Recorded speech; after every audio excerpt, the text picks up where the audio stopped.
ኢትዮጵያ ከእገዛና ጥገኝነት ወጥታ ወደ ስትራቴጂካዊ አጋርነት ተሸጋግራለች። አፍሪካም የራሷን እድል በራሷ የመወሰን ምዕራፍ ላይ ትገኛለች ሲሉ የኢፌዴሪ ፕሬዝዳንት ታዬ አጽቀሥላሴ በተባበሩት አረብ ኤሚሬቶች በዱባይ ዛሬ በተጀመረው የ2026 የዓለም የመንግስታት ጉባኤ ላይ ተናግረዋል። ኢትዮጵያ በዓለም አቀፍ መድረክ ያላትን ሚና የሚቀይሩ ታላላቅ ሀገራዊ ስኬቶችን ማስመዝገቧንም ፕሬዝዳንት ታዬ ገልጸዋል። ኢትዮጵያ ከእገዛም እንዲሁም ከጥገኝነት ወጥታ ስትራቴጂካዊ አጋርነት መሸጋገሯን ነው ያነሱት። ባለፉት ዓመታት ያስመዘገበቻቸው ተጨባጭ ውጤቶችም ለአፍሪካ ብሎም እንዲሁም ደግሞ በዓለም መድረኮች የኢትዮጵያን ተቀባይነት ያሳደጉ ስለመሆናቸውም ነው ፕሬዝዳንት ታዬ የተናገሩት። ዓለም በለውጥ ማዕበል ውስጥ ናት።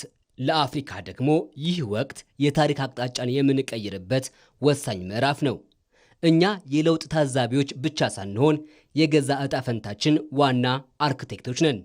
በአፍሪካ ነፃ የንግድ ቀጠና አማካኝነት የ3.4 ትሪሊዮን ዶላር ግዙፍ የገበያ ድልድይ እየገነባን ነው። ኢትዮጵያም በህዳሴው ግድብ የንጹህ ኢነርጂ ትስስርን፣ በስንዴ ምርት የምግብ ዋስትናን እንዲሁም በአቪዬሽን አፍሪካን ከዓለም የማገናኘት ተልዕኮዋን በስኬት እየተወጣች ነው። ምንም እንኳ የካፒታል እጥረት ቢኖርብንም በህዝብና በግል አጋርነት ነገን ብሩህ እናደርጋለን። አፍሪካ ለጋራ ብልጽግና እየተነሳች ነው። ፕሬዝዳንት ታዬ በዚህ ጉባኤ ላይ የዓለም አቀፍ ግንኙነት ስርዓት ፍትሐዊ ሊሆን እንደሚገባ አጽንኦት የሰጡበት ንግግራቸው ነበር። በዚህም ኢትዮጵያ ከአገዋ እድል መታገዷ በሺዎች ለሚቆጠሩ ዜጎች መተዳደሪያን የነሳ የፖለቲካ ውሳኔም ስለመሆኑ ጠቅሰዋል። ይህም ሊታረም እንደሚገባ ነው ፕሬዝዳንቱ የገለጹት።